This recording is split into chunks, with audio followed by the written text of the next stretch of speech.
What's up, guys? How's everybody doing? Let's give this, give me a quick sound check, and we'll get it started. I think everything should be good. Pop the chat out. Got a couple people in, and we'll start in like probably like 2-3 minutes. How's everybody doing?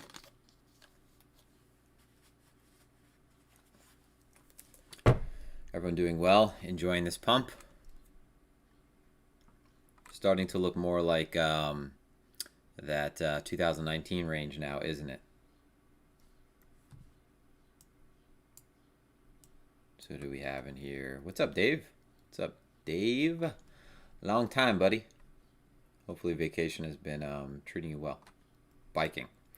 Cornholio, Youssef, Gassan, Randall. What's up, bud? Okay. Chad. All right. Welcome, welcome, welcome. Happy to see a bounce, yeah. Okay, sound is good. Thank you guys for tuning in. We're going to hopefully take some trades, go over BTC, go over ETH, talk a little bit about micro strategy, talk about some of the signs yesterday that maybe we're finding a bottom, some things that unfortunately I made an entire newsletter video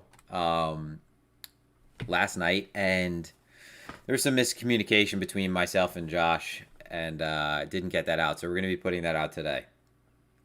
But talked about some signs that were useful in maybe indicating that we were going to have some temporary relief. And a lot of it had to do with the FUD that was not having any kind of continued follow through, was not resulting in continued follow through with price. Okay, good morning, good evening, good afternoon. All right. So what's going on, guys? My name is Ryan, also known as Cantering Clark. If you're new to the YouTube channel, myself and my partner Josh Rager, we are the co-founders of BlockRoots. So we have an online educational platform where we have a pretty comprehensive market profile and order flow course. We have a newsletter. You can find both of us on Twitter. If you're not subscribed, hit the subscribe button and hit the like button. We appreciate all of that. Just as a heads up, also to get this out of the way, I don't go off a script. Sometimes I forget this shit. None of this is financial advice, right? This is strictly for entertainment purposes only. Try to keep it entertaining, pretty crass often. So this is not a stream for children. Again, not financial advice whatsoever, just my opinion. If Josh does a video, it's his opinion. That's it, right? Don't just go take this to the market and tag on a position. This stream is brought to you by our partners at Phemex. So Phemex.trade is the link that you could use to get access to whatever kind of promotional feature that they're currently running. You can find that link below also. So we have a couple links below. Again, we have the Phemex link below. There might be some other old links below that you guys can still use to get access to promotional discounts and what have you. I don't remember exactly what is in the summary below the video, but check it out. Okay, so I think we'll get started. We have a good amount of viewers. Let me just pull this. Actually, we could just do that, right? Cool. All right, so a few things on this chart right now. Really quickly, just to go over it. We have the footprint chart, right? So we're looking at BTC. I got re-exposed on my margin trading account to BTC. So essentially I am long Bitcoin because I want to be trading the perps, but I didn't deploy all of my other spot back into the market. You know, I talked about the conditions that I needed to see to really start aggressively redeploying that, but I do want to trade the perps. So essentially I am long Bitcoin right now, a certain amount. It's not substantial compared to my total portfolio, but we're going to be looking at the Bitcoin USD footprint right here. This is on Bybit. This is one of the primary footprints that I'll look at. I'll also look at MEX, and that's it, those two. We also have the TPO chart. All right, so we're looking at this was the basis for my short trade, and you know, what ultimately would have been the first target. I was going to keep this one on, honestly, but it looked like it was turning against me, and I exited this position. And I exited thinking that it was going to come back to my entry. I didn't exit it thinking that it was going to put in this pump. But this is the TPO chart right here. I have what I did was I took my, what's it called? I took my entire other display and I linked it up. So over here right now, I think you could see the drawing if I draw on it. Let me just double check because it's just a display capture. So is the drawing popping up? I don't know. Let's see. Let me just... Okay, so the drawing is on the screen. Not really necessary, honestly, to draw on this, but we have the tapes. So the aggregated tapes. Top left, spot BTC. Top right, derivative BTC. Bottom left, spot ETH. Bottom right, derivative ETH. So the derivative exchanges being futures, right? And then we're going to look at a couple charts that are going to be focused right front and center. So we're looking at the BTC chart. We'll take a look at ETH. We'll look at some DeFi pairs, take questions. I have Okotoki up, so we could look at the exchange order books across the board. We could see that Coinbase is still trading at a premium compared to the rest of the exchanges. Bitfinex is trading at quite a discount compared to everybody else. So Bitfinex is trading at 36,200. And you can see Coinbase is trading at 36,333.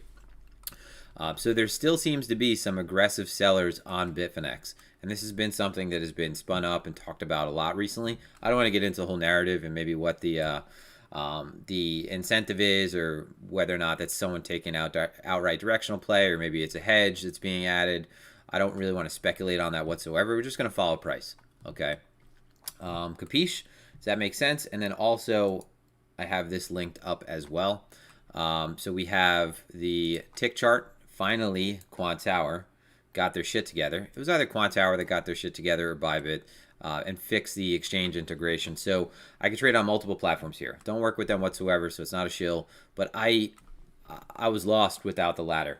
So scalping BTC or ETH for me, I need the ladder because I want to... I got into a tiff this morning on Twitter with some absolute idiot talking about how you can't be profitable and you're a gambler if you use market in and market out. Guy doesn't know what he's talking about. I can market in and market out all day as long as I have the liquidity and I'm not, creating too much impact, trading with too much size, and capturing at least a decent window of price movement. I can market in and market out all day. Ideally, I want to have at least a passive exit. So of course, I'll market in because a lot of times you're not gonna get the option to act, the time to act when you see the type of signal that I'm looking for on the lower time frames for a lot of my scalping. A lot of my strategy, if I was to try to use a limit order, it would kind of go against the whole reasoning behind the trade to begin with. Like I'm sort of implying that there's going to be no more passive fill. A limit exit is ideal, but if the market turns against me, what am I going to do? Right? I'm not going to market out. So I close out the trade in profit and, apparently he had something to say, but, there's a lot of reply guys lately. A lot of people lost a lot of money. And apparently he retired. So, but he's selling $1,000 indicator or whatever. But, so we're looking at the Quant Tower tick chart for BTC, 200 ticks. And then I have the 30-minute chart and we have the ladder right here. So ideally, I'll be able to limit out very quickly and also be able to scale into positions pretty quickly as well. So you could see that I have these set up so we could get into... Oh, you can't see that. Shit. All right. So, it's because I'm blocking my account number. Either way, I could, for example, it's just for shits and giggles, tag on 10 orders to buy at limit, right? Good till cancel. We'll put them down here at 36,156. Okay, that was actually... what was that? Not filled, right? We're away from there already, so I'll just flatten that. I was wondering why it just disappeared. I can very quickly add and add or get out of positions using the ladder. All right, so how is everybody feeling about the market right now? So let's just go over that real quick. Run through the chat. Pull up got a few things. Okay, go back to the chart. How is everybody feeling?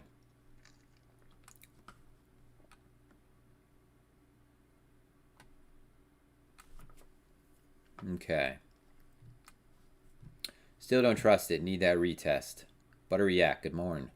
Good morning. Gorilla Glue, would love to hear you talk a little bit how you divide your spot long-term account with your intraday derivatives trading account. If you treat it all as one big account. Yeah, I guess I could go into that a little bit later on in the stream. Are we bullish? Are we bearish? Just want to take the temperature real quick. Bear market.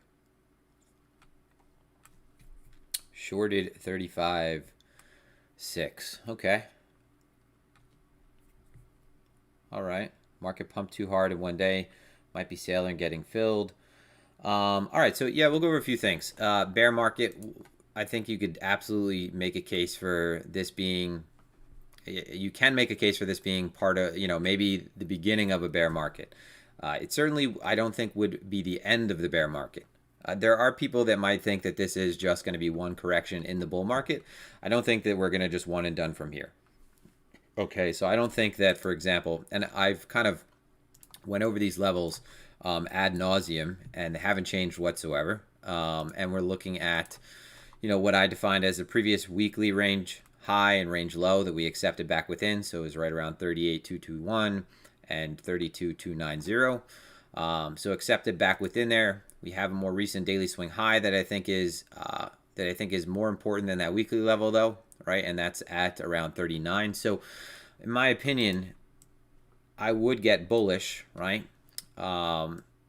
If we're above 39, 40, sort of finding our footing, right? Sort of back above the high of this previous consolidation, but then it would only be up to, we're looking at initially 45, right? Big obvious round number, previous range low at the extreme. And even then we could do something that turns out like this, right? And go on to range longer. And I don't know how it's going to paint, right? So I don't know how it's necessarily going to transpire. A couple months from now, we might look at something that continues to stay within this range. We might look at a range that does something like this. I think that either way, what we're looking at is range-bound prices. And I think that's something that you should honestly hope for, because if we were to lose these lows down here, right, if we were to lose, this 30 level, there's really not much adequate support below until you get all the way down to 24. And even that's not really significant whatsoever, right? This move was pretty one-sided in the sense there was really no development at all in terms of market structure. And then you get back down to the all-time high. You don't want to get back in that territory because at that point, we've never broken a previous all-time high. We do have a very small sample size, but in this market, price is opinion, right? So higher prices beget higher prices, lower prices beget lower prices. Price is confidence or lack thereof. So the lower we go, right, beginning to put people past their break-even point, put a lot of people that entered in after the all-time high. Like if we break under the all-time high, that was the most significant change in market structure that we've had in the last year and a half. That would be terrible, right? So I don't want to think that low though, okay? I think we should just trade what's right in front of us. So as I said, leading up to this, I mentioned that there was a lot of similarity, right? So I used the word last night, and I've said this many times before, there's an uncanny similarity between the range we're currently in and these previous ranges as well. Not to the T, right? Just to the point that we had a long consolidation and the market very quickly. The sell-off that we've recently had is more like this one than this one, right? This was a very swift and violent long liquidation cascade, and this was more of your roll into the cascade, okay? Which is kind of what we had recently, right? We had a pretty significant grind down. As I mentioned during this move down, I was saying, it's not like it's creating gaps, guys, right? There's not many gaps within this. It was pretty efficient on the way down. It only became really inefficient once we started liquidating what were even low leverage positions, right? We're 50% off the high. We're liquidating almost everybody that's using leverage.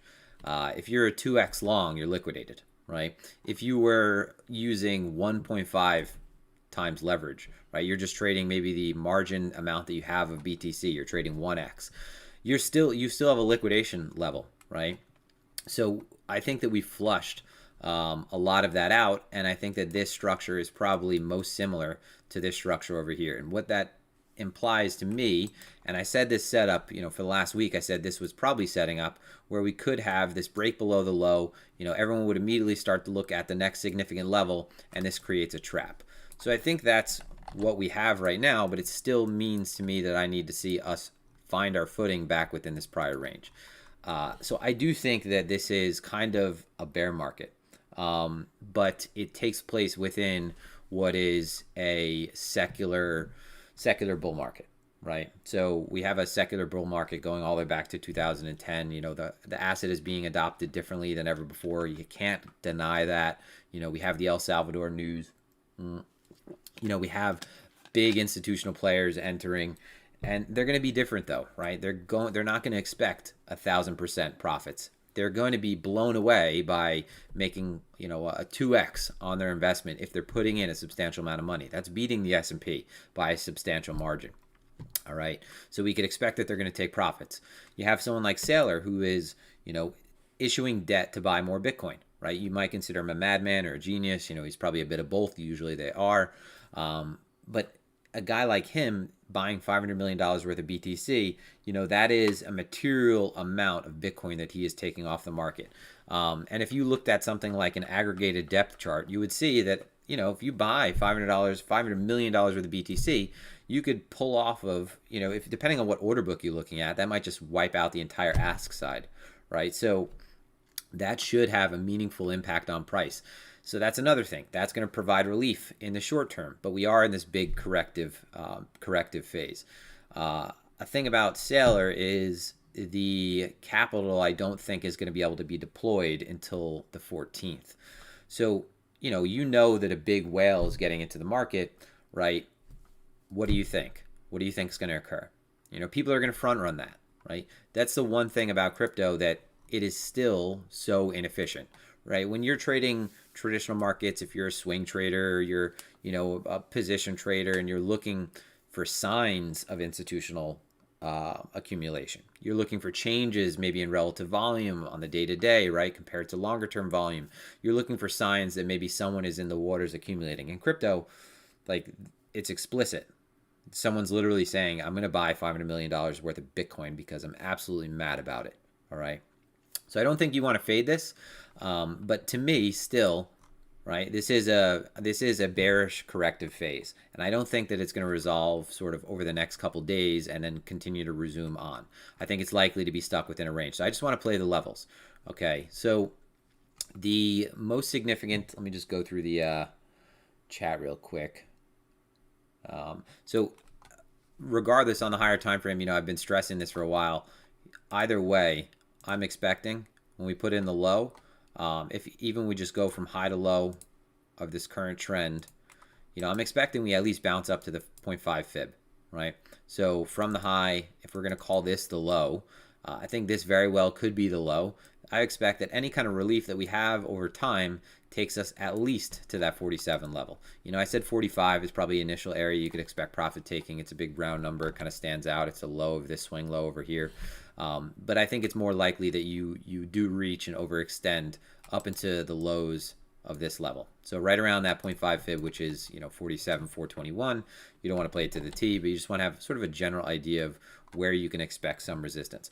After a sell-off like this, you're going to have a dead cat bounce, even if the market was going to resume downward, right? The market doesn't just move in one direction unless there's some major catalyst, right? And that's another thing about these lows.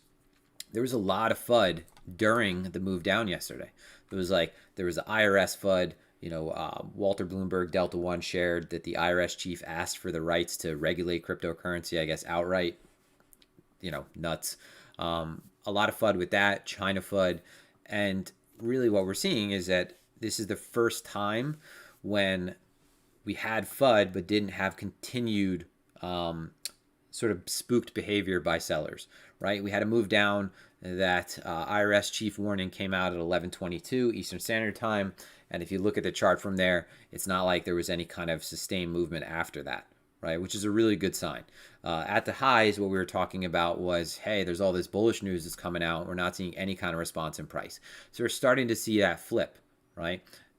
It's the same at the highs as at the lows, though, right? You've had a really strong trend to the highs. Everyone who's long can be long, right? So there's how much more deployable capital? What is the marginal buyer that can come in right now and continue to lift us up? And the same thing occurs after a move down, right? We've had a really strong, sustained move down. We've had this consolidation. The sellers have thrown everything at it, I think, in this more recent low, Okay, so how many other sellers are going to come into the market right now and continue to sell this? If anything, any seller right now is a future buyer. So that's the way you need to look at it. So you're going to expect relief, and that's why sometimes it's good to just consider that the market moves. The market oscillates sort of around a mean, right? You have overextensions to the high, overextensions to the low, and it will mean revert over time. All right, so go through the chat and then we'll get specifically into BTC. But yeah, I do think that we're in sort of a bearish stage of the market. Could be short term though, right? Oh, what's up, Kilgore? So I'm not. Oh, what's up, Spaceman? Yeah, so I've been using Spaceman script honestly, and this is I don't work with Spaceman. This is not. I'm not getting paid to say this. I just think it's a great tool because honestly, I was doing this by hand, which was a pain in the ass. This is the one thing that's a pain in the ass about trading crypto is like all these different exchange products, all these different exchanges rather, and charting platforms and order flow platforms. And it would be great if there was one platform to unify it, right? If I put my drawing on my TPO chart, if it went onto my TradingView chart, right? But that doesn't exist. Quant Tower does have that, right? ExoCharts is creating their desktop platform that should integrate sort of, that where you have daily closes, highs. I don't have to, mark each chart individually. So that's what I was doing previously, though. I was marking out the previous daily low, previous daily high. I think those are some of the most important levels for intraday trading. And his tool actually applies that with the weekly high, and there's a couple other things as well. But I mostly just focus on the previous daily high, the daily open, and the daily low.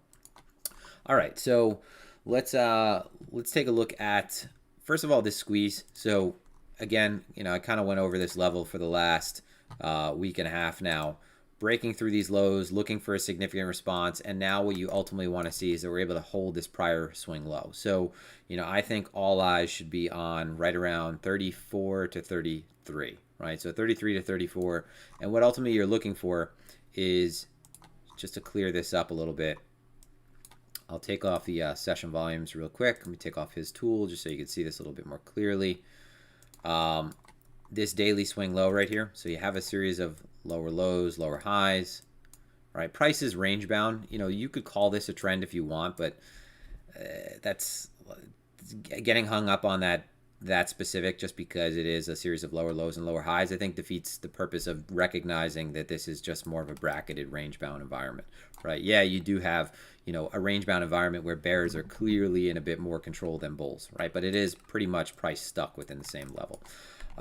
But again, a sign of confidence would be, I think, sent through the market, or confidence rather would be sent through the market if we were able to reclaim a more local daily swing low. So just any kind of sign, right, to participants that we're able to hold a previous level or reclaim it rather. So reclaim has been one of the most significant things that I've said and sort of hung on that I need to see before I start deploying all my capital again back into spot positions. So either a reclaim of these highs, and that means buying higher, right? But I exited at a more favorable position than that either way, or a reclaim of this range, right? So what that to me means is, hey, we're back towards the midpoint of the range right now, right? So if this is daily levels of the prior range preceding this, going all the way back here, and these are those weekly levels, then where does that put us right now? Kind of puts us fat right in the middle, all right? So not necessarily the best position. The only reason I could say I would get on in this point, right at this point, other than intraday trades, would be higher time frame swing position if we came down and retested this after breaking out, right? If we saw bullish price action above, okay, came back down to this level, and we're finding our footing some point at the EQ. So that would be one instance where I would be willing to get into a higher time frame position at the mid. Otherwise, right now, it's just not a really good area to define risk, okay? If we did that, it would imply, okay, we have a series of lower lows, lower highs, right? And now we have maybe a higher low forming and a higher high. So that's why I would be willing to get in a position at the mid if it came to that. This currently is the low I'm most focused on, though. Sort of this general region, right? Because it's never just a candle close, right? We know that a lot of eyes are on candle closes. It's a high participation zone. But really just the lower extreme of this swing low, which includes the activity in the wick too. So what I did was I have this sort of boxed out. So you can see this sort of gray area. That's a reason why I closed out my short position. So I'll get to that in a second. This gray area now I need to see acts as support, right? Because it's reasonable to expect that we would take these highs.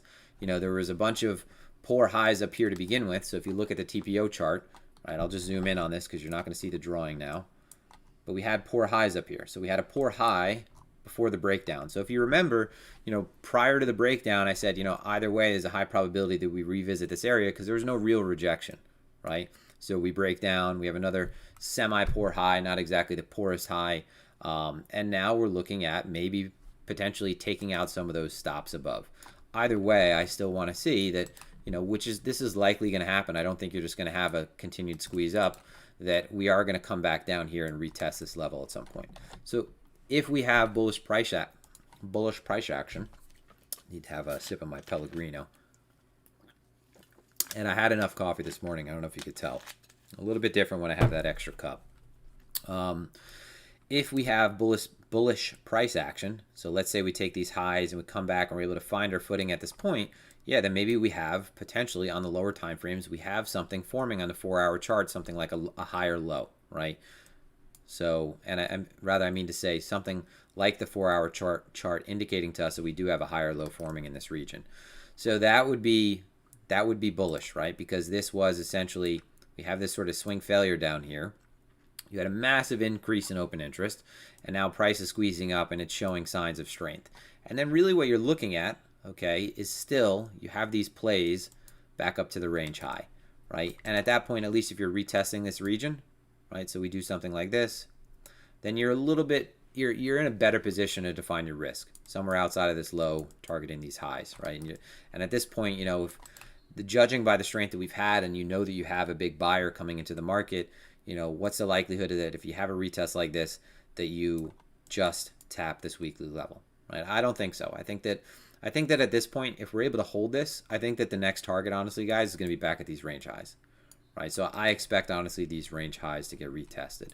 And then again, it's always best to just assume that the range is going to hold. Excuse me. Ooh, Pellegrino. It's always best to assume that the range is going to hold until it changes, right? Until we're doing something like this and we have found our footing above these range highs. Just anticipate that the range is going to be longer than expected, right? It always seems like, you know, you're focused on something like this, sort of the minutia, you know, that occurs within the day-to-day. You forget that still normally things take some time to sort of pan out, especially after we've had a larger corrective move like this. You know, back onto the higher time frame, 20-period moving average, right? And I just mean the daily, honestly. 20-period moving average, this is still acting as dynamic resistance, right? So that would be, again, if we're going to extend this, let's say, you know, we're flattening out, that would be bullish as well, right? If price is able to find its footing above the 20-period moving average, right? And this is just a lagging indicator, so I can't really say exactly where it's going to be. But if you do have a pullback down here, right, and the 20-period is sort of catching up and following, if you're able to trade above that, I honestly think that in the short term, yes, it's all an indication that bulls are back in control. If you're going to ask how I would extrapolate this range forming, what I think is likely to happen, I think after something like this, sort of my, you know, gun to head opinion, whether it's like this, right, or whether it's like, you know, this, it doesn't matter. I think that we're honestly going to be coming back up at this point, right, before any lower prices. Okay, so what I'm ultimately saying is I think that the bottom is getting put in.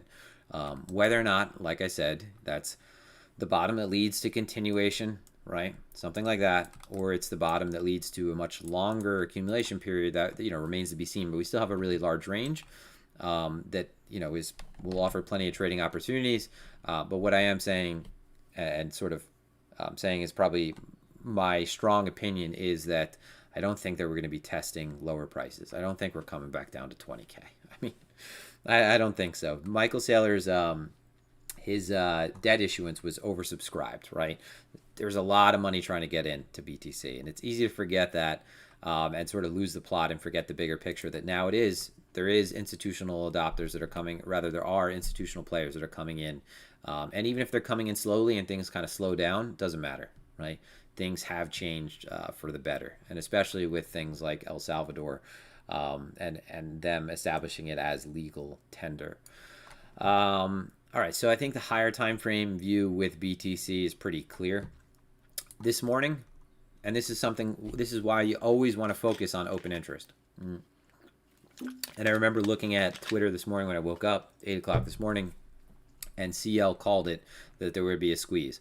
Focus on open interest, not in just coin margin contracts. All right, I think coin margin contracts are really what you want to focus on the long side. If we're assuming that maybe longs are offside, you have a ton of positive funding, you have a large increase in open interest in coin margin futures. But after a big sell-off like this with coin margin futures wiped and a lot of people getting into stable coins, you can't forget stablecoin open interest, right? A lot more people are trading stable coins at this point. I was trading stablecoin contracts. I was trading USDT contracts until recently when I decided to redeploy a little bit of spot BTC to trade perps.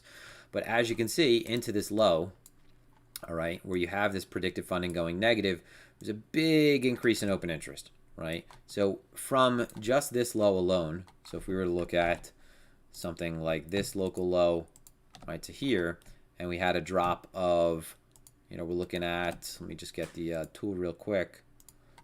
So from here to here, you get a drop of around 8%, right? If we look at where open interest is, so from here to here, we had an increase in open interest of around 18%, right? So 17 point something. That was before the move ended up, that was before we had this last little pop, right?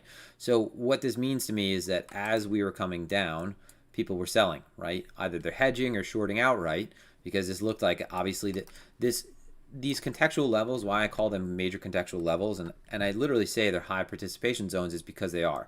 A major swing low, all eyes on it, oh my God, the market's going to go to 20. That brings everybody into the market. That brings people into the market in the opposite way, the same way it works at the high, where you get people late longing. So you get people late shorting, right? So even on the move up, though, myself included, I took a short with a very limited idea for where I wanted initially as a target, and then I ended up holding on a little bit longer. I shorted this as well, but you can imagine there was a lot of people that were crowding into this short. As you can see, funding going continuously negative, open interest continuing to go up. So I do think that this still, this has more juice in it, right? Whether or not that occurs after a pullback and we develop it a little bit more, maybe, I still think either way you have a lot of late shorts that are in the market right now because of the breakdown that we had yesterday. Let me go through the chat real quick.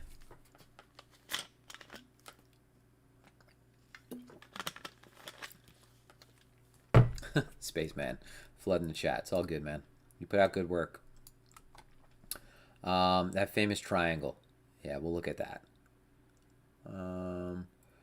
Issue is only looking at perp OI. Yeah, so perp OI is more, and just as a quick lesson, guys, I think perp OI is more important on the long side, right? When you have signs that maybe the market is getting overly long, I don't know, overly long sounds silly, I have to give you an idea what I mean. Maybe we have signs of delta divergence where longs are being absorbed. Maybe we have signs of predictive funding being extremely positive. Funding in general being positive and sustained for a while. Signs that maybe positioning is more towards the long side.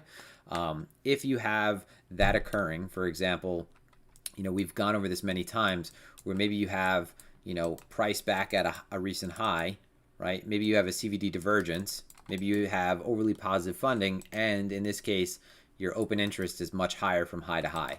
So let's say that this is your OI, and from this high to this high, it's gone up, but price hasn't. And you have all those signs of long crowding. Well, that's really dangerous with coin margin contracts because of the convexity, right? Because of that profile, that return profile with coin margin contracts, where you have something like this, right? So price, return, right? So return, okay, price. So as price goes up with a coin margin contract, your returns are diminishing, right? Your returns are diminishing at this is probably not the right axis, but price axis. Consider it like this. If this is where we currently are and you're long, as price continues to go up, your returns go up at a decelerating rate, right? So returns, okay, we could put price down here. I'm fucking having a brain fart real quick. But if you're long coin margin contracts and price goes down, all right, your returns your P&L starts to go negative at an increasing rate. You're losing money faster, put it this way, because you're holding BTC margin contracts and the underlying margin is going down as well, right? You're long Bitcoin and the margin that you're putting up is Bitcoin, right? So if it goes against you, it goes against your position and your margin is decreasing as well. So that negative convexity is a real bitch. So I think it's most important to pay attention to those increases in funding on the long side when you see that occurring on coin margin contracts, open interest rather going up. But a move like this at the lows, you have to pay attention to stablecoin open interest. Okay. Excuse me. All right. All right. So I'll go over your question in a second, Randall. I just want to look at some of the lower time frames. This was a reasoning, right, behind my short position. Kind of an obvious area. Like I said, it was a no-brainer. It would have been a real no-brainer if I held on to that, right? Like a complete moron. But we were testing the underside of this range before breakdown, right? And as you can see, what I was looking at was more specifically this single print gap, right? So I got to remember there's no drawing that pops up on this screen. So this single print gap, which is right around 35,300, okay? So 35,300, let me put the line as a red line. All right, so that's where that single print gap ends, right? So that's where it began for the liquidation move down, right? This is where it began on our way back up. So my point is we reaccepted back within there and we were retesting the high of that single print. So it's just kind of a logical resistance. From a TPO standpoint, you cover the gap and you're back to the next sticky area. Probably a better idea if I want to be able to draw. So I'll use the session profiles, which can more or less give you an idea either way. All right, so put this on. What we're looking at is right over here. This move was a gap down. Okay, and that's that single print area on the TPO chart. So ultimately, if you gain acceptance back within a gap, you're probably going to cover it pretty quickly. Initially what you're going to do is expect this gap, the first part of it that you're going to return to, so the first area of single prints that you return to, you're going to expect that is going to act as resistance. Right, so you can see, upon visiting this area, revisiting this area, there were initial taps to that level that can give you short-term scalp opportunities, right? But if you're holding on to anything, very quickly, price is going against you. Once we accepted into that, we had pretty much just a very quick trend move over the course of, this was over the course of a couple minutes from one end to the other. So covering this gap down. All right, so the next area of resistance should be where that gap started. All right, so what I was looking at was maybe a swing position to develop, okay, that would lead to a first target of this area because you're going to expect to retest that as support. But more likely what I was expecting was a return back down to what was on the way up a more significant support and resistance flip. So I was honestly expecting that this daily swing low, which coincided with the low of that gap period, right? So again, on the TPO chart, the low portion of this gap, the daily swing low coincided with that as well. So I wasn't anticipating that we were honestly going to hold this, okay? So we covered the gap, right? I was short. I was not short at I was not short based on a scalp, right? Because I didn't just play the high of this. I was more entering in on a sign of weakness and price action, thinking it was going to roll over a little bit further. All right. So we came down instead and tested this daily single print. Tested not only the low of the single prints, but that daily level immediately was the first response, right? So you can immediately see price right on the 1 minute chart bouncing off of that level. Not a good sign, right? So I exited a little bit late. So I exited at 34. I entered at 39. I entered at, 34.9 and exited at 34.7 something, right? Price began to turn against me, which is not something you want to see if you're looking for continuation. Because, what ultimately would I be expecting to happen? This be a consolidation. I shorted within here, and then it get retested and then break down? No, I wanted to see that this was going to lead to more of, a long unwind because of late traders entering. So that brings us to where we currently are, which is so far a pretty strong trending move, right? So we had come off of, and this profile, as I said yesterday, was an attractive profile, all right? I said for the first time, so go through my posts, Oh, here's my entry and exit. So my entry was 33. No, where was my entry? No, that couldn't have been it then. Did I share the wrong? This is the entry, right?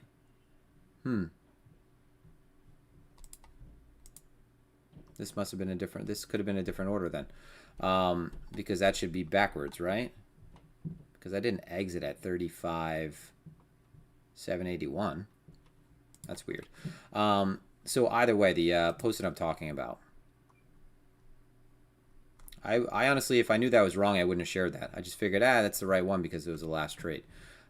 This is the post with the TPO that I'm talking about. We had opened, right? This is on the other chart, so it's good I could just draw this here. So opened here, put in a good low at the bottom. All of this development, we were able to trade back above it.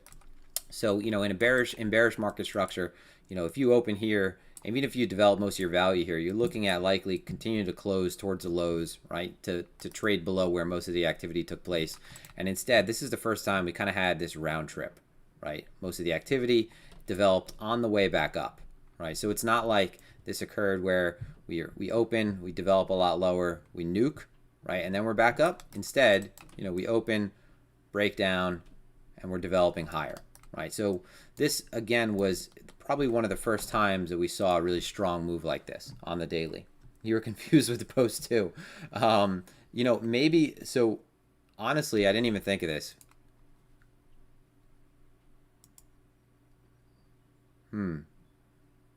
So it was it was just a small position for the,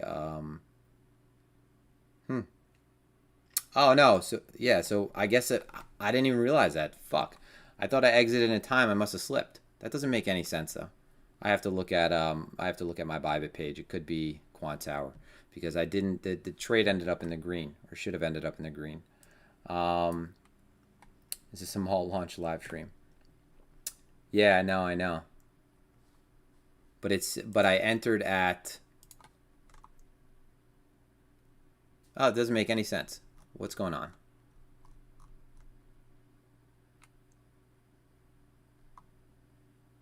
No, something's wrong with that because I entered up here and, right? That doesn't make sense. I'll have to go through Bybit and check that out. Round trip observation was insightful. Yeah, I'll have to double check that because otherwise then I feel like a complete moron for sharing that post because I said, I got out in the nick of time. I don't imagine that I would have slipped that much unless I completely just fudged the entry.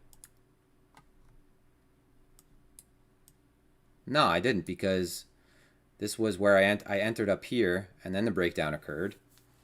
And that wouldn't make any sense because, yeah, all right, that's not even the end of the single prints. This is the end of the single prints. I'll have to check that out. But all right, so back to BTC. Not that important.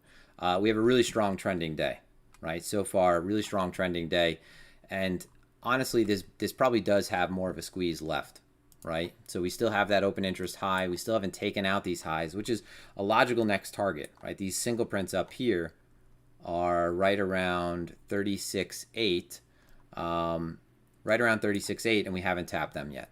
So this is an area that I would look for to see maybe buyers, to start getting aggressively again and maybe potentially set up some sort of a trap. So we're looking at just the footprint chart right now, and if we're breaking above, 36, that price is, those highs are 36,798.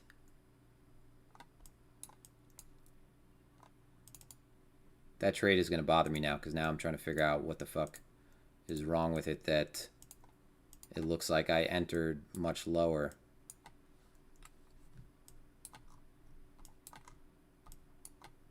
So this is the level we're going to look for to see if there's maybe a trap developing on the lower time frames, right? So if price trades above, and shit, you guys can't see the drawing right now, but you can see the line. So these highs ultimately, we look for. I can move this 1 sec. Phone's ringing. Now you can see it. So if we get a move above here, and you get a ton of aggressiveness, right, against the ask, right, a ton of aggressive buying, and then we're trading back below that, I would expect that you would maybe squeeze some longs at that point, and maybe at that point have somewhat of a decent pullback, unless buyers just continue to lift the offer and rip this thing further upward. I don't know if that's where we're at right now, though. You know, we do have a pretty consistent basis right now between Coinbase and some of the derivative platforms, and Bitfinex is still trading. Bitfinex is almost $150 below us, which is confusing, to say the least. I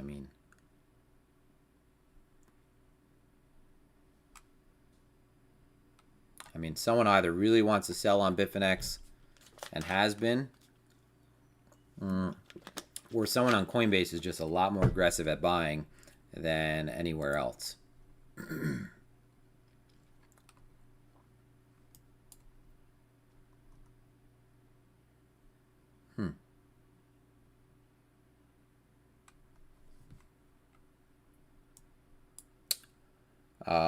Threshold settings for Agger. Right now, for BTC, I have 25, 50, 100K, and 200K. And I have the same thing for ETH.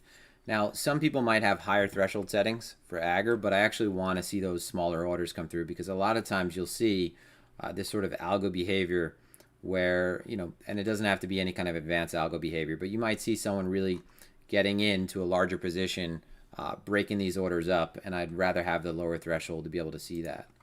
And most of the time when I'm looking at this, I'm looking for either speed, right, or just large orders that are going to pop out, period, right? So if we, for example, we're breaking above this high, and we see above that high that, you know, buyers get very aggressive and price continues to stall, and then the tape begins to slow down, and I see, you know, again, that accumulation of large orders come through, and we're looking at something like the footprint, that tape begins to slow down, right? Or maybe the derivative tape gets a little faster and the spot tape is not really picking up. These are things that are really useful to pay attention to. It's FTX buying like crazy. I mean, here's FTX USD. And FTX is, yeah, trading at a premium to Coinbase, which is not really common. Good pointing that out.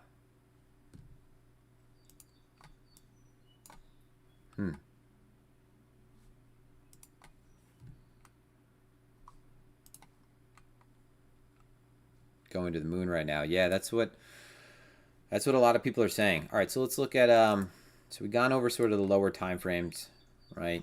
I mean, if we're looking for a pullback, this daily level, so, you know, you would expect that to most likely act as support, right? But I'm willing to give price a little bit more leeway and say down to, you know, down to 33, honestly.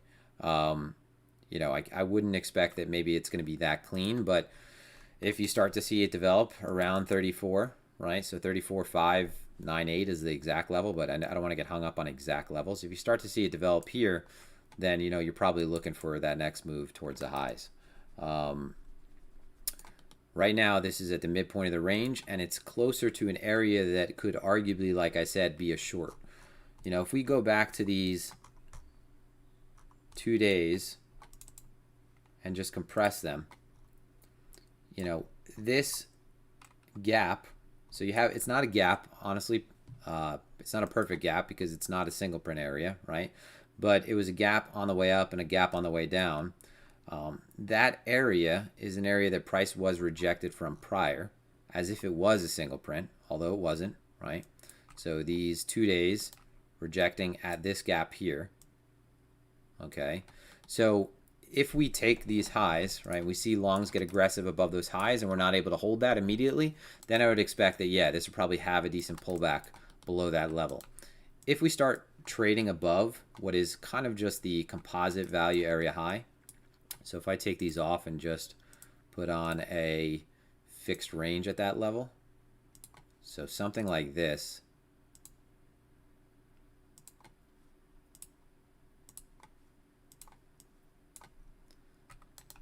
so look for the initial grab of the highs. Might give a short-term trading opportunity, but you might potentially find support above this range, right, in the region where we currently are.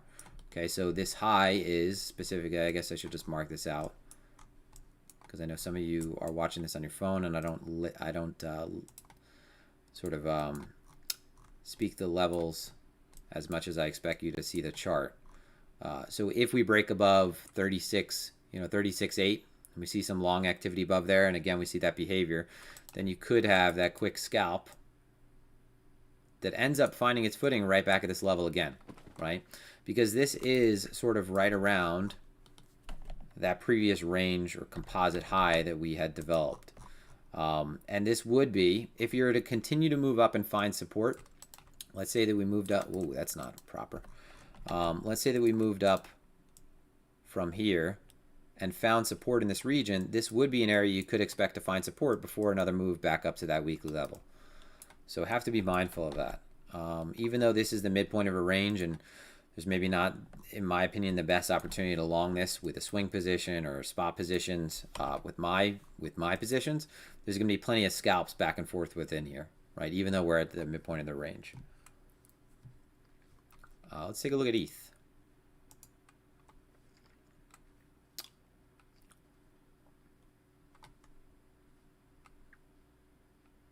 Give me 1 sec. I just want to check something real quick. I really want to know the answer to why, and we'll go over ETH in a sec, without giving away all my account information. I want to know the answer to what the actual, on Bybit's website, what my entry and exit was.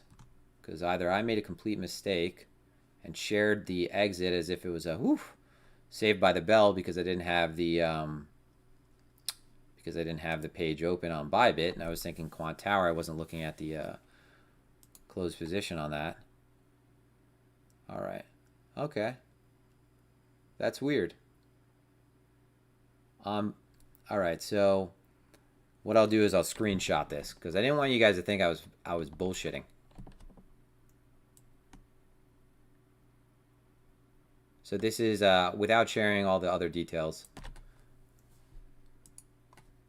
This is the entry price and the exit price. So I don't know why on, so it, Quant Tower, there's been some issues lately with the Bybit API. I've never seen one like that though, because that's really confusing. And this is why, and I guess this is a good thing to go over. You guys know I don't bullshit. So you could tell that after that, I was like kind of uncomfortable because I'm thinking, why is that? Because that makes me look really dumb. I still have to explain that on Twitter. I have to share this or something. And I'll have to black out some of the other stuff. But when so Quant Tower, I love Quant Tower, right? I think it's an awesome platform. It's great to use because of the ladder. I love using the ladder. All right. Now, this went down for a while where you could only use the ladder with market orders, which is useless because the point of the ladder for me was, yeah, fast market execution if I wanted to, but trying to scale out with limit orders or maybe scale in with limit orders. It just allows you to get in differently than it's a lot more professional, obviously, in many ways. I don't have to describe this, I think, too much. But one thing I always do is, and this is, it's a kind of, I guess sometimes it might be a waste of energy. I'll have Quant Tower, but I'll have a tab, web browser open with all the exchanges that I'm on using Quant Tower with on the web browser. So just in case, right? Just in case, something goes wrong with Quant Tower, I can immediately go to, any of the exchanges that I have open and cancel those orders or amend them or do anything. But this is really weird. There's never been a case where it has listed an order completely differently after the fact. I think when I share that, the order was on the right spot on the chart. I would hope. But it's very odd. So I'm glad I cleared that up. All right, so ETH. Does anyone have any questions right now? I don't know what to think about the shorts being built on Phemex. Delete, sir.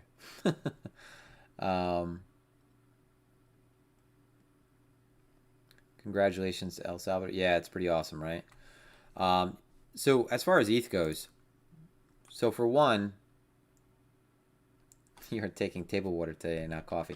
No, it's Pellegrino, but it's in a plastic bottle, so maybe that's what it is. It's always better in glass.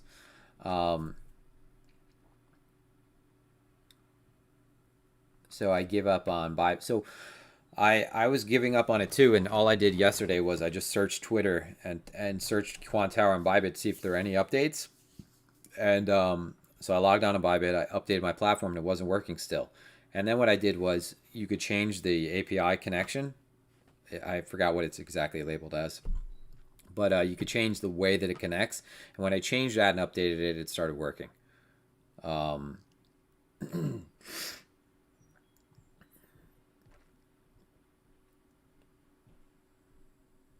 Yeah. I think what they're trying to do, honestly, after everyone becomes aware of something like, that open interest being that high and people maybe being hedged or Finex whale hedging or shorting, what happens is there's a bounty on that person by larger players that are trying to squeeze them. So FTX very well could be trying to squeeze them, right?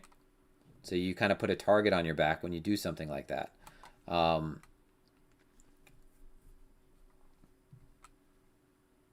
Yeah, there's probably not exactly gorilla. It's probably not an outright position. I don't think any idiot would be that, stupid to be. It's one thing to be bearish, guys, right? Like as this is happening, yeah, like it's hard not to be bearish because price has moved down this much. So it's like you're thinking, oh, this sucks, man. But from a risk to rewards, standpoint, we're closer to what would be reasonably an area to find support. We're not accepted back within the gap, and even then, like if you're a whale, do you want to short $300 million worth of the 100 vol asset?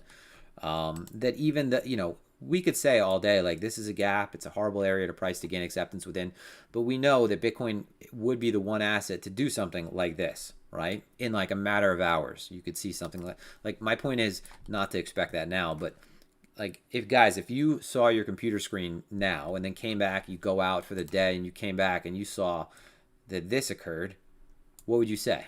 You'd be like, yeah, only Bitcoin, obviously. Like, who would expect anything different? So there's way too much risk to, I think, take an outright short position against Bitcoin. That's my opinion. These institutional players you see coming in, they're either trading high frequency or they're getting long, right? Because the asymmetry is to the upside. You could find so many other things to short, meme stocks, right? At the right time. Bitcoin, shorting it, the risk to reward is not there for that amount of money. So for someone on Bitfinex opening that amount of shorts, it's likely an arb or a hedge.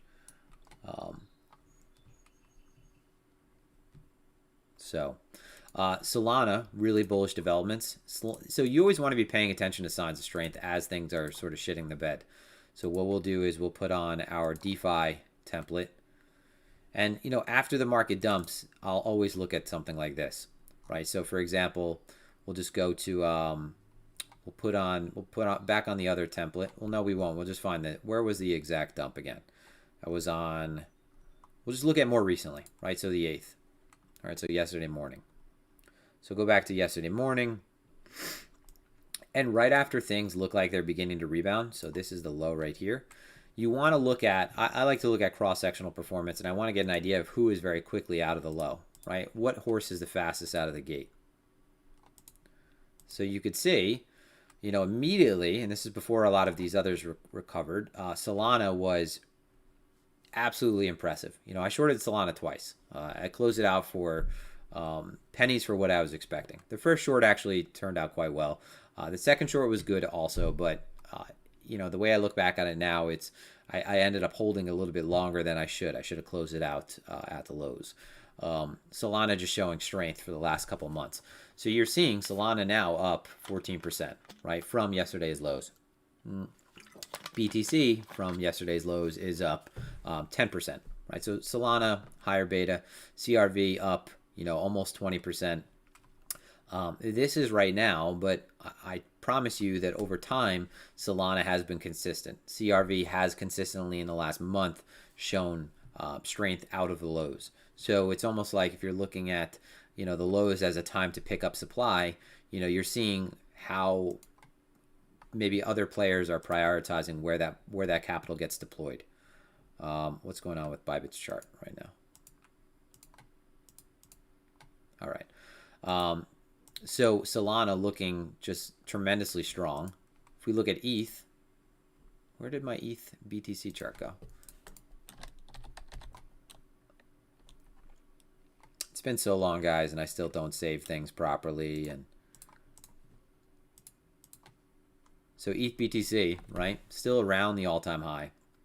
Now, this is the first kind of negative response we've had in the last 2 days, but before that, you had a pretty nice grind up to the all-time high that was going to really upset a lot of people, because they would have been upset if BTC was if ETH was outperforming BTC but not going up in dollar terms, right? ETH still hasn't left the center of its range, right? So again, not the best area to say that there's any kind of swing position to develop. I mean, arguably the highs are a much more defined level. So if you're above sort of 29, it's very clear in my opinion. If you're above 29, that you're probably at least coming to test the low threes. And then at that point, you have a very strong case to be made for a bottoming structure. Same as BTC though, right?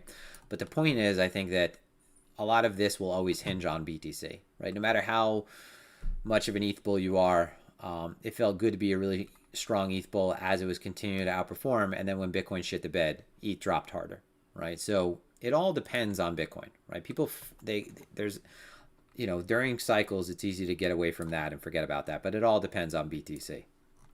Lower time frame wise, though, ETH was struggling against Bitcoin this morning, right? For the last 2 days, it's been that case. So Bitcoin is the one that is driving primary adoption of the crypto market, and Bitcoin is the one that is being primarily, I think, by the most amount of money adopted. So I would keep an eye on ETH, because I think that it's easy to, when things get better again, it would be easy for it to outperform. But right now, I think most of the eyes have to be on BTC, because it is rather the tail. It's not the tail that wags the dog, right? BTC is what moves the rest of the market. TikTokers are buying Sol. Sol was on the front page of either the Wall Street Journal or I can't remember which one. So the investment in Sol. So and it making a faster blockchain. My spot in my long-term holdings, so I had a lot of capital in multi-sig. So I had a lot of spot Bitcoin. And, you know, my spot Bitcoin is also on the derivative platforms, and it's hot, right? So I had a really cold form of spot BTC that I was not going to touch. I sold some spot Bitcoin in February and in March and was pretty public about that, and, you know, continued on above 60, and I sold in the 50s. And then I sold this more recent last bit of it, you know, below 50, right? So I had a really good exit either way, average, right? But I always kept a lot of spot Bitcoin on multi-sig, and now I'm in almost all cash, right? So besides the BTC, very small amount that I have on Bybit right now that's exposed to trade perps, I haven't deployed that cash again. My long-term holdings, the reason why I was willing to sell my spot Bitcoin, right, in its entirety, is because not only how much of it was up, but it was because it was in long-term capital gain status.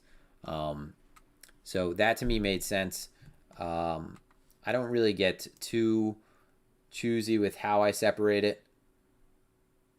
I mean, I try to keep a certain amount hot so I could trade on behalf of my larger portfolio. Put it this way, I try to keep a certain amount hot that I'm not going to be trading with a ton of leverage to get that to get exposure on top of that cold amount.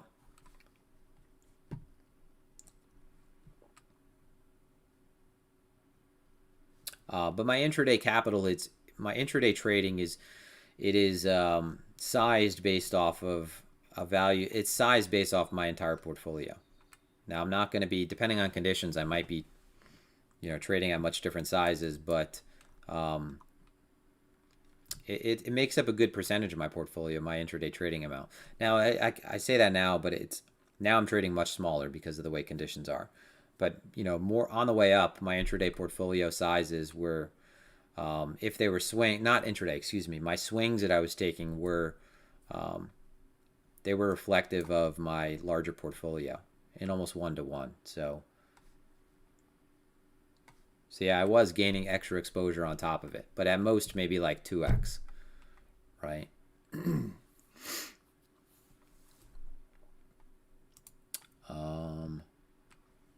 Yeah, my earlier videos on YouTube, they go over TPO. They go over, you know, the time price opportunity chart. They go over volume profile. We go over the footprint briefly, but a lot of this stuff are things that we go over in more detail on the BlockRoots platform. So I've shared this before.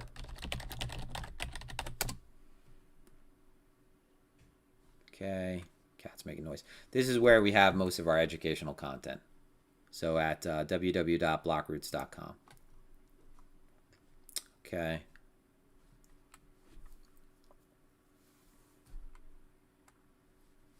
Give me 1 sec. See if I can mute this while phone's ringing again. So I think that pretty clearly covers BTC, though, the ideas I have for BTC. You know, a move above this high, I would look to short. I got to cut the stream because I'm completely forgetting an appointment that I have to be at. But I have to drop off my car.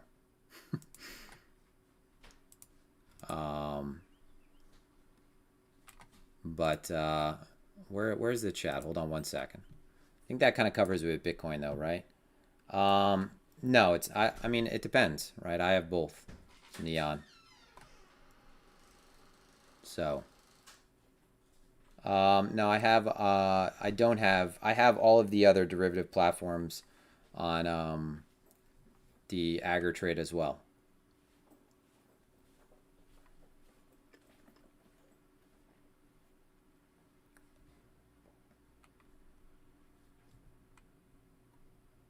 It's always good to have something that supplements Neon.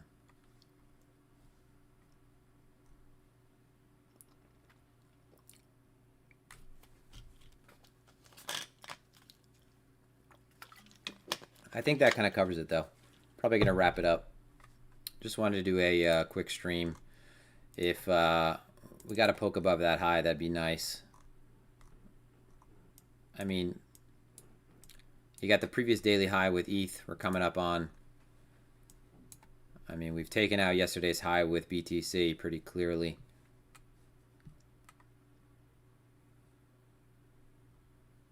Oh, DeFi template. No, I just made that myself. So what I did was, you could do this pretty easily. So just go into what you want to chart. So for example, this template right here is, hold on 1 sec. You go to use the compare button, right? Compare, add symbol. And just add all of the DeFi pairs that you want to compare. So as you can see, I've had this consistent over time now with the same ones: Sushi, Ray, Uni, Dot, Link, SNX, you know, Cake, FTT, Comp, Sol. So I'll add different ones from time to time, but these have remained consistent. These are the ones that I'm most focused on.